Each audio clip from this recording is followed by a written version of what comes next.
Friends, कैसे हैं आप लोग। आई होप आप सभी अच्छे होंगे।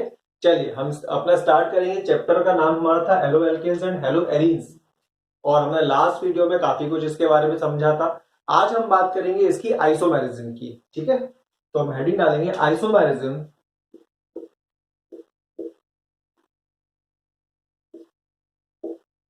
In halo alkanes. अब इसमें कौन कौन सी आइसोमेरिज्म हो सकती है हम ये देखते हैं। ठीक है, फिलहाल तो मैं आपको एक सजेशन दूंगा। सबसे पहला काम कीजिए, चैनल को सब्सक्राइब कीजिए, लाइक कीजिए और कमेंट कीजिए हमको कि आपको हमारा प्रीवियस वीडियो कैसा लगा, क्योंकि हम बहुत बेसिक से इस चीज को स्टार्ट कर रहे हैं ताकि हर बिगिनर को एटलीस्ट हमारा वीडियो समझ में आए। ठीक है, चलो अब सबसे पहले हम बात करते हैं चेन आइसोमेरिज्म की। ये आपने 11th क्लास में भी पढ़ी होगी, चेन आइसोमेरिज्म। अब इसमें कंडीशन क्या है, मतलब मिनिमम नंबर ऑफ कार्बन कितने रिक्वायर्ड होते हैं हेलो एल्केन्स में जो चेन आइसोमेरिज्म को शो कर सकें। सो हम अगर बात करें तो minimum 4 carbon are required.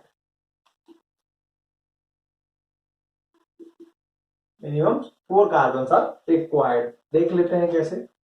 CH3 CH2 CH2 Cl। तो ये क्या है आपका 1 क्लोरो प्रोपेन। क्या है ये आपका 1 क्लोरोप्रोपेन या क्लोरोप्रोपेन भी आप बोल सकते हो इसको। अगर इसकी पोजीशन को मैं थोड़ा सा शिफ्ट कर दूं, सॉरी ये यहां एक और आएगा। ठीक है, अब इसकी पोजीशन को थोड़ा सा चेंज करता हूं। इसकी इसकी इसकी पोजीशन को मैं चेंज नहीं कर रहा हूं, मैं कार्बन की पोजीशन को चेंज कर रहा हूं।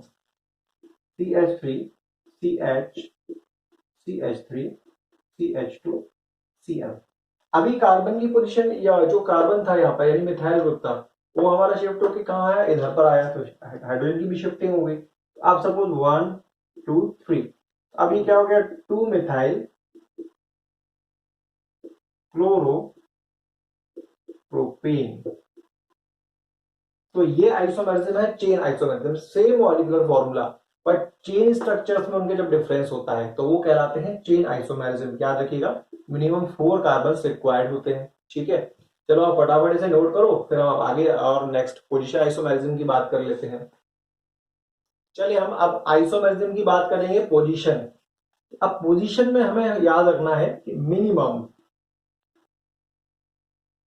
3 कार्बन आर रिक्वायर्ड।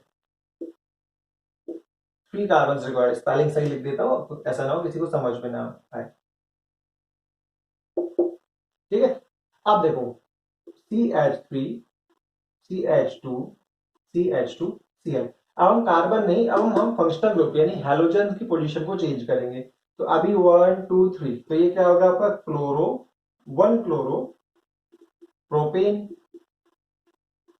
ठीक है, अगर इसी को इस पोजीशन को 1 पोजीशन से उठा के सेकंड पोजीशन पर ले आओ तो अब क्या हो जाएगा CH3 C Cl CH3। तो ये 1 2 3, तो ये हो गया आपका 2 क्लोरो प्रोपेन। तो पोजीशन चेंज हो गई, तो इसलिए क्या है कहलाएगा पोजीशन आइसोमर या पोजीशन आइसोमेरिज्म। थर्ड आइसोमेरिज्म जो अपनी होती है वो है ऑप्टिकल आइसोमेरिज्म। कौन सी आइसोमेरिज्म, ऑप्टिकल आइसोमेरिज्म। अब भाई ऑप्टिकल में सबसे पहली जो कंडीशन है वो कैरल कार्बन होना चाहिए। अब कैरल कार्बन क्या होता है तो अपन समझ लेते हैं। देखिए पहले ये देखेंगे, इसमें भी हमें minimum 4 carbon are required. 4 carbon में रिक्वायर्ड होते हैं। तो आइए 4 कार्बन का एक कंपाउंड का फॉर्मेशन कर लेते हैं। CH3 CH2 CH Cl CH3। ठीक है, अब मान लो मैं इस हाइड्रोजन को यहां से हटा के यहां लिख देता हूं। ठीक, तो अब देखिएगा ऐसा कार्बन जिससे 4 डिफरेंट ग्रुप्स अटैच हो तो ऐसा कार्बन कहलाता है आपका कायरल कार्बन। ठीक है, सब देखो कैसे, जैसे ये कार्बन है A B C and D, there are 4 different groups और सारे के सारे ग्रुप्स जो है ना वो आइडेंटिकल नहीं है यानी अनआइडेंटिकल है।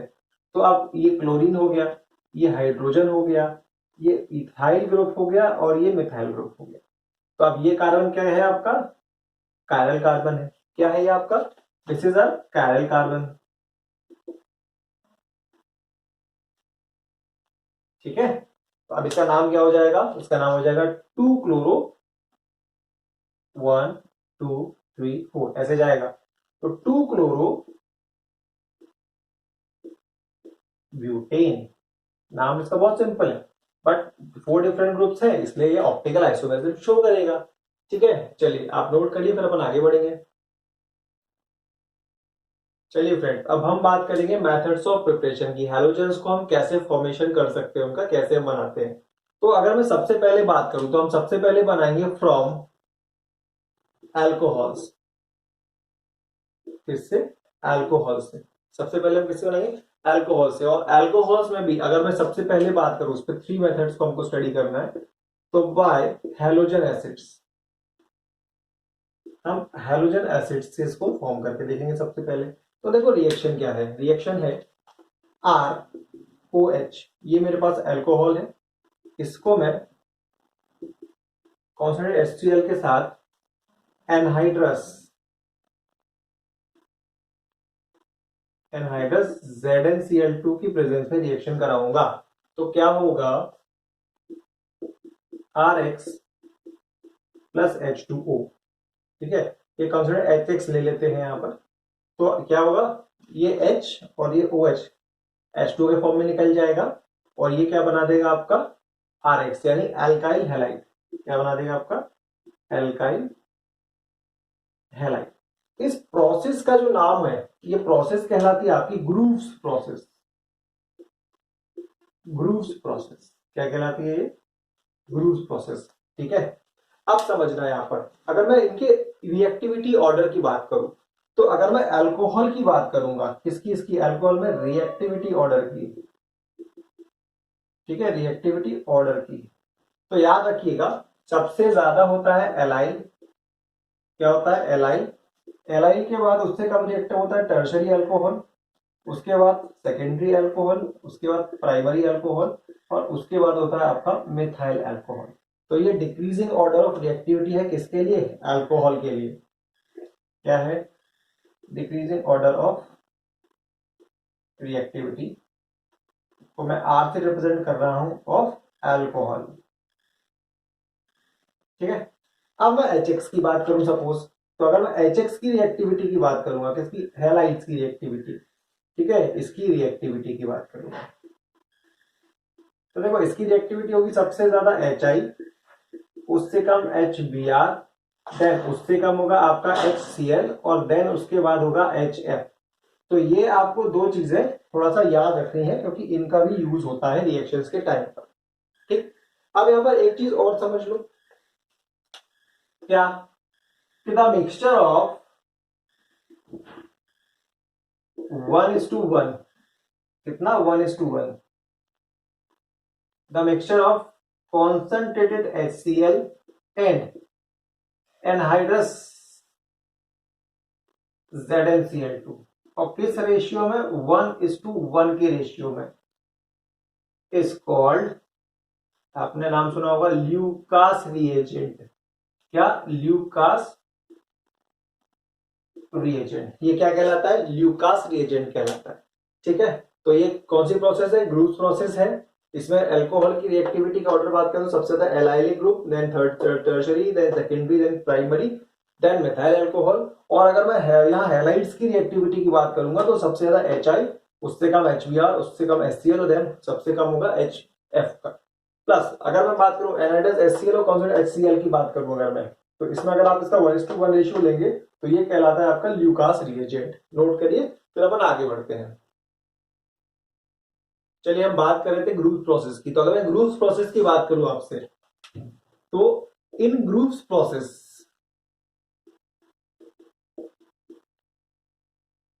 Only primary and secondary alkyl halides are formed. किसके साथ? कॉन्सेंट्रेटेड H2SO4 और sorry concentrated HCl and anhydrous ZnCl2 के साथ। तो हम क्या बोलेंगे? ओनली 1 डिग्री एंड 2 डिग्री, यानी primary and secondary alkyl halides are formed with concentrated HCl and anhydrous ZnCl2, anhydrous ZnCl2। ठीक है, ये चीज समझ में। अगर मैं बात करूं टर्शरी अल्कोहल की, तो टर्शरी अल्कोहल्स जो होती हैं, tertiary alcohols, these are very reactive, are very reactive. अब होता क्या है, ये जनरली बिना एनहाइड्रस ZnCl2 की एब्सेंस में भी रूम टेम्परेचर पर HCl के साथ रिएक्ट करके कंपाउंड्स का फॉर्मेशन कर देती है। तो are very reactive, so can react with concentrated HCl even in absence of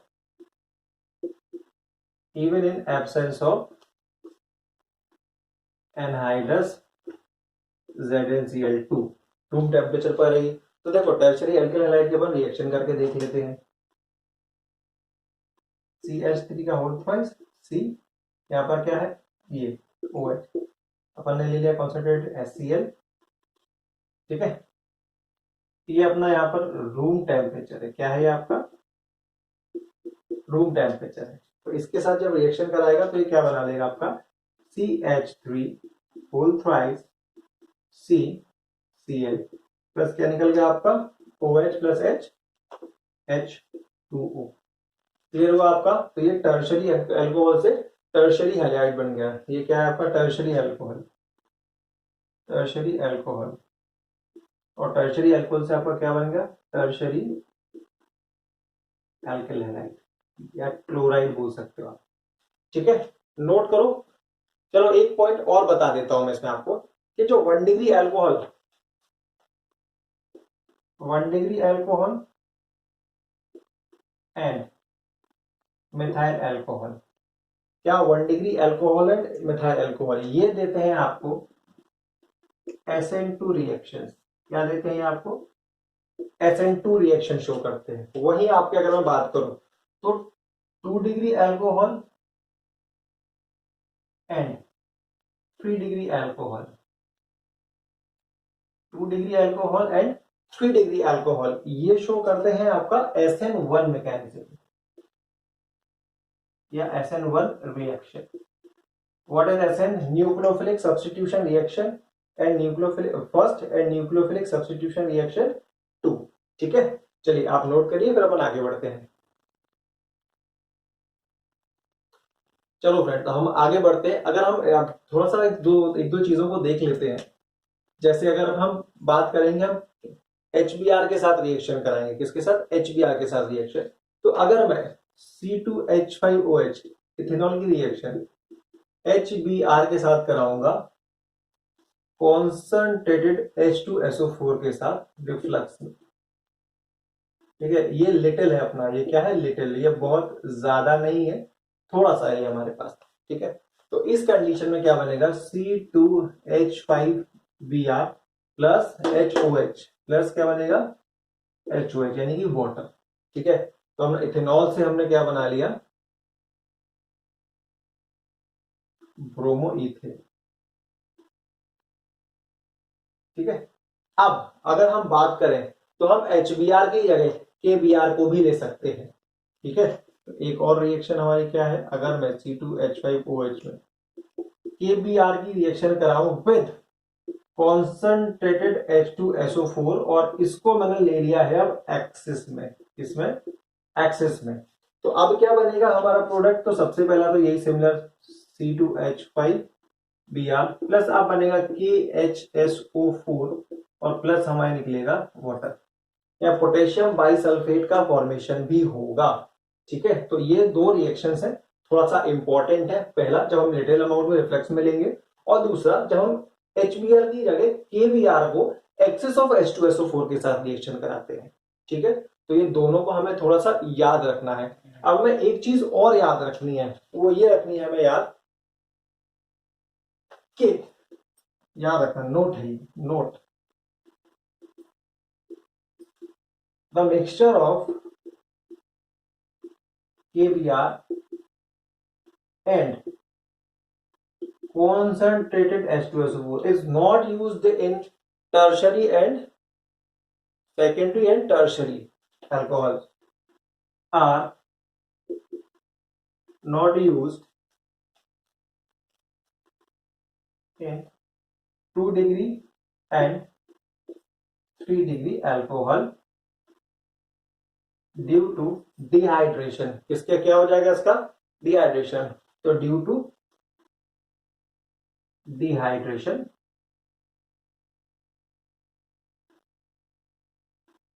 of, कैसे लिख सकते हैं कि बिकॉज डिहाइड्रेशन में अकर, बिकॉज डिहाइड्रेशन में अकर।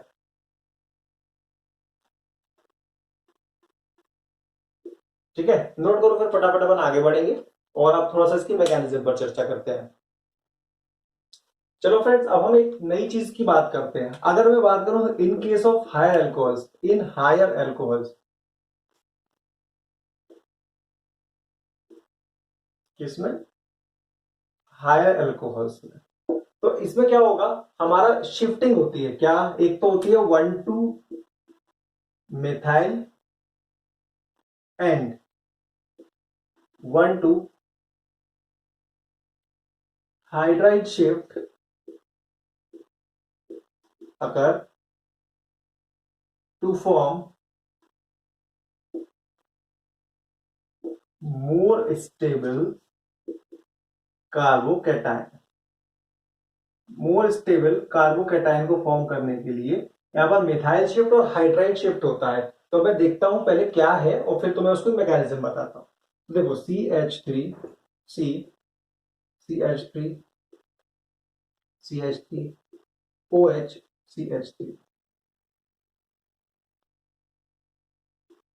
ठीक है, इसमें मैंने रिएक्शन कराई तो जो शिफ्टिंग हुई तो उसके बाद बनेगा CH3C CH3Cl।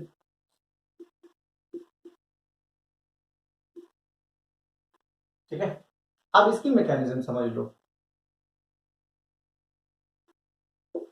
ये हुआ तुम्हारा कॉन्सेंट्रेटेड HCl के साथ। ठीक है, तो अब HCl को मैं H+Cl आयन में ब्रेक कर दूंगा पहले तो अब रिएक्शन देखो क्या होती है। मोर स्टेबल कार्बोकैटायन बनाना है तो अपन देखेंगे कैसे है।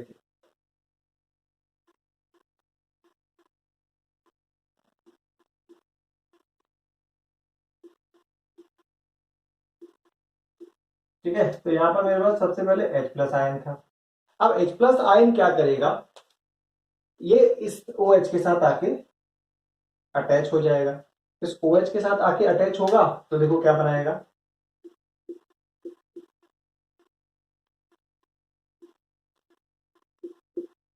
OH2 प्लस, क्या बनाएगा OH2 प्लस।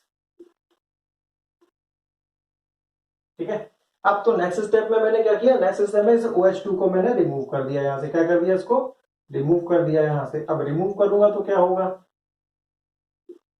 कार्बोकैटायन का फॉर्मेशन होगा यहां पर।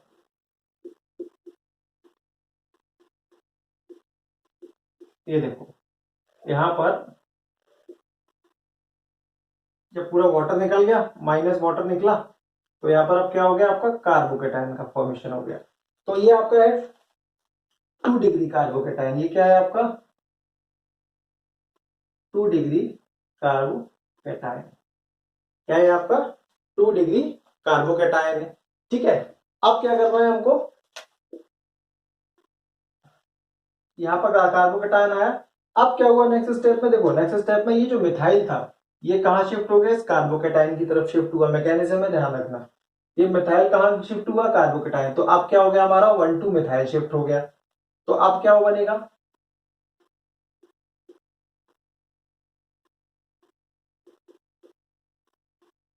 ये आ गया आपका मिथाइल ग्रुप। तो अब कार्बोकैटायन कहां फॉर्म हो गया, यहां पर। तो अब सेकेंडरी कार्बोकैटायन था, अब ये हो गया पर 3 डिग्री या टर्शरी कार्बोकैटायन। और स्टेबल कार्बोकैटायन यही होता है, टर्शरी ज्यादा स्टेबल होता है।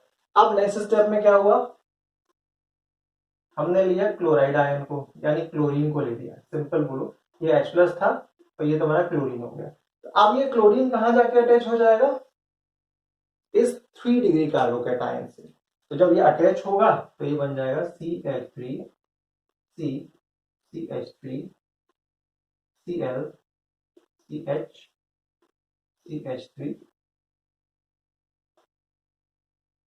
CH3। देखो ये बन गया इससे इससे। ये क्या था, पूरा मैकेनिज्म था। फिर से एक बार मैं मैकेनिज्म तुमको क्लियर कर देता हूँ, कंफ्यूजन ना हो। हमारे पास एक अल्कोहल था, ठीक है, ठीक है। H प्लस आइंस क्या हुआ, ये हाइड्रोजन आयन यहाँ शिफ्ट हुआ, इसने क्या किया OH2 बनाया, ठीक है। ये भी कार्बोकेटाइन था, कार्बोकेटाइन रिमूव हुआ यानी वाटर के फॉर्म में। जब वाटर के फॉर्म में हुआ तो कार्बोकेटाइन का शिफ्ट हुआ यहाँ पर। तो यहाँ पर हमारा क्या बना, 2 डिग्री कार्बोकेटाइन का फॉर्मेशन हो गया। अब मिथाइल कहाँ शिफ्ट हुआ, 2 डिग्री कार्बोकेटाइन की तरफ। और जब ये यहाँ शिफ्ट हुआ तो यहाँ पर कार्बोकेटाइन आ गया, पॉजिटिव चार्ज आया। तो ये बना 3 डिग्री कार्बोकेटाइन, क्योंकि ज्यादा स्टेबल है, ठीक है। तो अब जो क्लोरीन था यानी HCl में से जो क्लोरीन बचा था वो कहाँ आके अटैच हो गया, 3 डिग्री कार्बोकेटाइन पर। तो हमारा कंपाउंड का फॉर्मेशन हो गया। क्लियर हुआ। तो ये पूरी मैकेनिज्म थी। आई होप आपको ये पूरा मैकेनिज्म समझ में आया होगा। अगर आपको समझ में आ रहा है और आप इंजॉय कर रहे हैं तो बढ़िया है। हमारे वीडियो हमारे कैटिनेशन के साथ बने रहिए। हमारे चैनल को सब्सक्राइब कीजिए, वीडियोस को लाइक कीजिए, कमेंट कीजिए और लोगों के साथ शेयर कीजिए, ठीक है। मिलेंगे हम नेक्स्ट वीडियो के साथ, अपने आगे बढ़ेंगे इसको। फिलहाल आप नोट करिएगा। ओके, बाय बेटा।